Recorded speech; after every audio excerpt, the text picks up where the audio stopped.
Y vamos a otro tema porque la crisis política y social se ha agudizado en las últimas horas en el Perú. Hay especialmente este día jueves las jornadas de protesta han generado que gran parte del país se trasladen a la capital, donde miles de manifestantes y policías se enfrentaron en la llamada Toma de Lima. De hecho, el número de fallecidos desde el inicio de las movilizaciones en diciembre pasado ya llega a 54.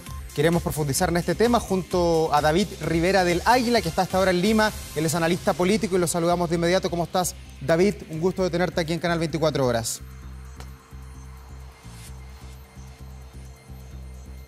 Estás con el micrófono muteado, David. Perdón, así era, sí. Buenas tardes, ¿cómo están? Un gusto estar con ustedes. Sí, un gusto saludarte desde Santiago de Chile. Queríamos preguntarte, hemos visto acá sorprendentemente todas las manifestaciones que han habido en las últimas horas, y la pregunta que muchos hacen es, a esta hora, 20 de enero, ¿qué tan firme está el gobierno de Dina Boluarte? Bueno, en el discurso pareciera estarlo, pero la verdad de las cosas es que la situación es muy delicada. Hoy día ya han llegado miles de personas de diferentes partes del país a manifestarse aquí, en la capital, pero hoy día sigue saliendo gente, por ejemplo, de Abancay. Y creo que el gobierno cree, y de hecho así lo ha manifestado y expresado ayer Dina Boluarte, cree que tiene la situación bajo control, pero creo que está claro que está fuera de control la crisis.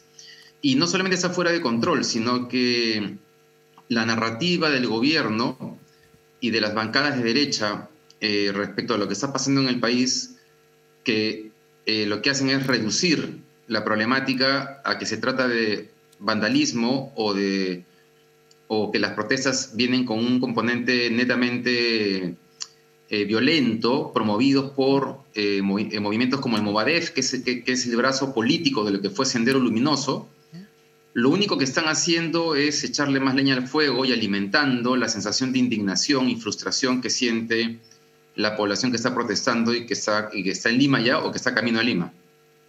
Pero hoy día, David, de alguna manera, por lo que se ve y lo que hemos escuchado de parte de la presidenta y también la acción que se está dando allí en Lima principalmente, es que los limeños no están involucrados por lo menos en lo que es la primera línea, al salir a protestar, las quemas, las barricadas, y es el interior del país el que se está manifestando hoy día, ¿o no? Mayoritariamente sí. Algunas personas de Lima han marchado ayer, pero la mayor parte de personas que lo están haciendo han venido de zonas muy alejadas, lo cual es una manifestación de la importancia que tiene para ellos los pedidos que están realizando. En un primer momento, desde Lima, se pretendió afirmar que todo esto, que la única forma en que esto fuese financiado era por las economías ilegales, de minería ilegal, tal ilegal, narcotráfico. Aquí en el Perú ese es uno de los principales problemas que ha crecido mucho en las últimas décadas, las actividades ilícitas. Pero con el correr de los días ha quedado claro que no es así. No que no haya involucramiento de sectores que quieran promover la violencia, como sería el Movadef o estas actividades ilícitas, sino que la principal motivación de quienes están marchando y que han venido hasta Lima es que Dina Boluarte renuncie, y piden algo que es irrealizable, que es que el Congreso también se vaya. Que si, digamos, ese fuese el camino que toma la crisis, en realidad seguramente derivaría en la necesidad de buscar un político de consenso dentro del Congreso que pueda asumir la presidencia en caso renunciase Dina Boluarte y que pudiese convocar a elecciones mucho más rápido que abril del 2024, que es lo que se ha aprobado hasta ahora en el Congreso. Y hasta ahora, David, el objetivo de los manifestantes en esta llamada Toma de Lima es llegar a la sede del Poder Legislativo, del Ejecutivo, del Judicial, como vimos, por ejemplo, en Brasil hace algunas semanas, como vimos en el asalto al Capitolio también. ¿Es ese el objetivo final de los manifestantes o no? Sí, ayer lo que han intentado es llegar definitivamente a esa zona de la ciudad, ¿no? Para manifestarse y me imagino que tomar algo como el Congreso. Ya. ¿Y esta protesta de alguna manera puede parecerse a las que hubo a comienzos de los años 2000 para terminar con el fujimorismo, que también fue objeto de manifestaciones masivas en las calles de Lima, o no? ¿O no es comparable? Tiene algunos componentes que lo hacen parecido, pero digamos, no estamos en teoría en una dictadura. Dina Boluarte ha llegado ahí por la vía constitucional y democrática, eso nadie lo niega, pero sí es cierto o mejor dicho, otra diferencia, para explicar lo que está pasando, es que en este momento lo que la población está manifestando es, primero, que Dina Boluarte no los representa, como tampoco lo hace este Congreso de la República. Y quieren por eso que se vayan todos, lo cual es un pedido irracional. Alguien tiene que quedarse bajo el mando hasta que sean las nuevas elecciones, pero esa es la principal motivación. Luego, digamos, la represión fue mucho más fuerte en ese momento, pero en el camino que vamos, en realidad uno no sabe qué va a pasar, ¿no? Ustedes están pasando en este momento las imágenes de los tanques en Lima, que es una imagen de un gobierno que pareciera una dictadura, ¿no? Sí. Entonces ya algunos movimientos de izquierda llaman a este gobierno un gobierno cívico-militar. No sé si estamos exactamente en ese punto, es bien difícil definirlo, pero digamos que si el gobierno sigue apoyando su narrativa en los puntos que les mencioné al inicio, y su respaldo siguen siendo los movimientos de derecha más conservador, corremos el riesgo de ir hacia esa vía. O sea, hay vientos de golpe de Estado probablemente en el Perú. Los militares tienen mucho que decir Ahora en el no cómo hay. salir por esta crisis, ¿o no? En este momento no, más bien en los últimos meses las Fuerzas Armadas han mostrado y expresado que algo han aprendido de lo que pasó en los 90, Sí. y que su rol en la sociedad es otro. Entonces en este momento no hay indicios de que eso vaya a pasar. Pero claro, uno nunca podría descartarlo del todo, ¿no? David, y mirando el futuro, buscando la salida de la crisis, eventualmente se produce la renuncia de la presidenta que le tocó asumir luego de la salida del presidente Castillo. ¿Hay algún político que se pueda echar de alguna manera el país al hombro, como lo vimos en las transiciones en América Latina, Patricio Aylwin, Alfonsín, lo vimos con Suárez en España también a comienzos de los años 80 después del franquismo? ¿Hay alguien que tenga esa capacidad de ser un hombre bueno, que pueda encabezar una transición para solucionar este problema que no es de ahora, además en Perú, se arrastra por varios años? Bueno, mira qué drama tenemos aquí en el Perú. Y es que no podría mencionarte nombres como los que has mencionado en el Perú, porque tenemos a todos nuestros expresidentes acusados por algún delito de corrupción. Y cuando miras al Congreso, tenemos uno de los peores congresos que uno pueda recordar respecto a actos de corrupción, favoritismo, intereses personales, desconexión total con lo que está demandando las calles.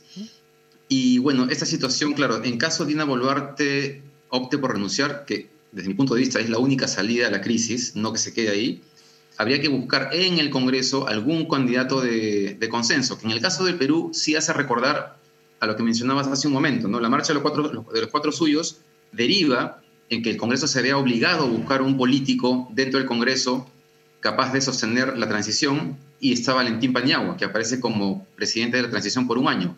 Valentín Paniagua hasta ese momento era un congresista de un perfil bajo, nadie lo conocía, y parte de la posibilidad de que él fuese elegido era justamente que era, digamos, inofensivo para los actores políticos más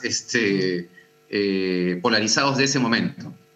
Ahora la situación es mucho más polarizada y no está claro quién es ese político que podría ser un candidato de consenso, que le caiga relativamente bien a la extrema izquierda y a la extrema derecha, para que pueda conducir el país hasta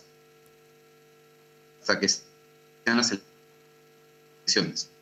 David, ¿y cuál es la observancia que tienen desde el Perú respecto al comportamiento que han tenido frente a esta crisis los países de América Latina, Chile, Argentina, Bolivia, los países que son frontera, los grandes también como Brasil?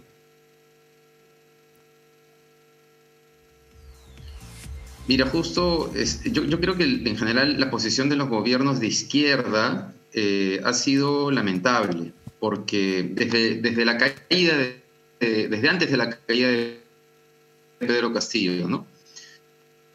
Ha habido una defensa de un régimen corrupto, inoperante.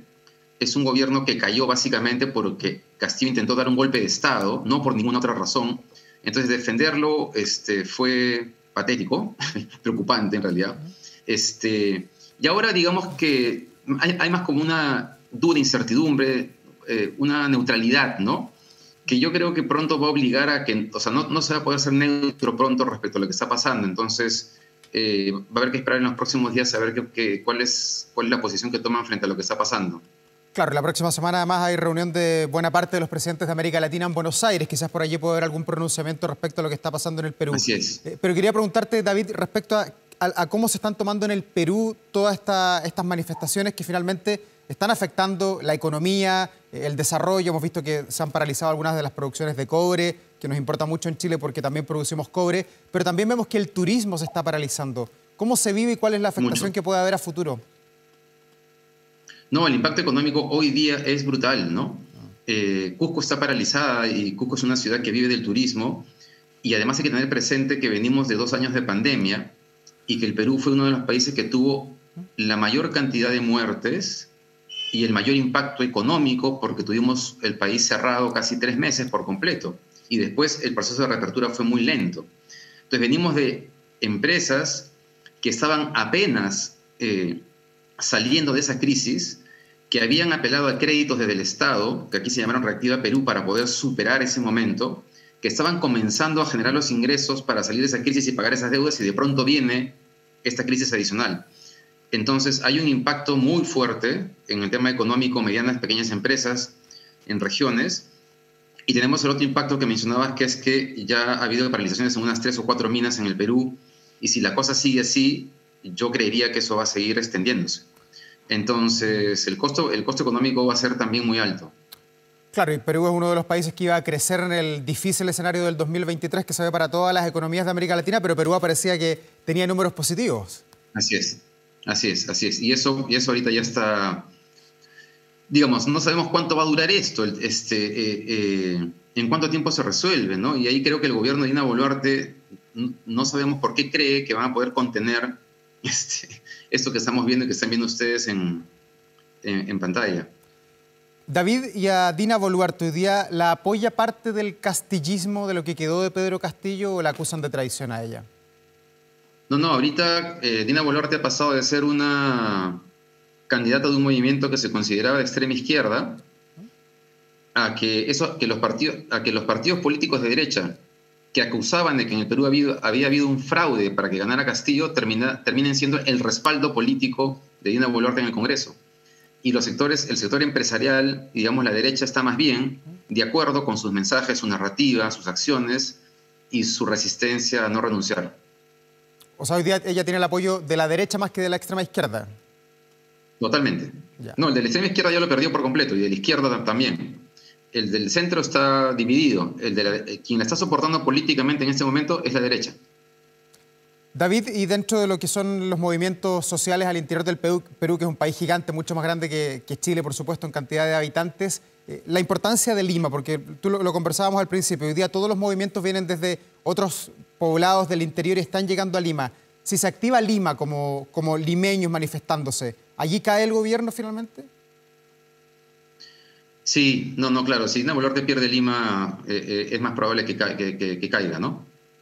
Así es. Y hoy día, Lima más bien está bien alineada con el discurso de que detrás de esto solamente hay movimientos violentos, el Movadef, actividades ilícitas, en fin. Ya. Y dentro de todo este movimiento político que de pronto cuesta un poco entenderlo, ¿el fujimorismo existe? ¿Tiene alguna voz? Keiko Fujimori todavía un liderazgo importante, pensando que fue la última candidata presidencial que terminó empatado, como ha pasado en buena parte de los países de América Latina? Sí. Keiko Fujimori no se pronunció en los últimos días, pero sí se han pronunciado sus congresistas, los de Renovación Popular, que es otro de partido de derecha conservador, y de Avanza País.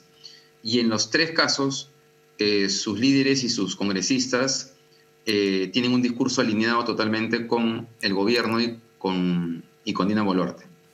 David Rivera del Águila, analista político del Perú, muchas gracias por conversar hasta ahora con nosotros. Seguiremos en las próximas horas quizás conversando. Estamos muy atentos desde Chile a lo que pasa con Perú, un país hermano, un país vecino con tanta relación con nosotros. Encantado. Que estén muy bien, buenas tardes. Que les vaya bien.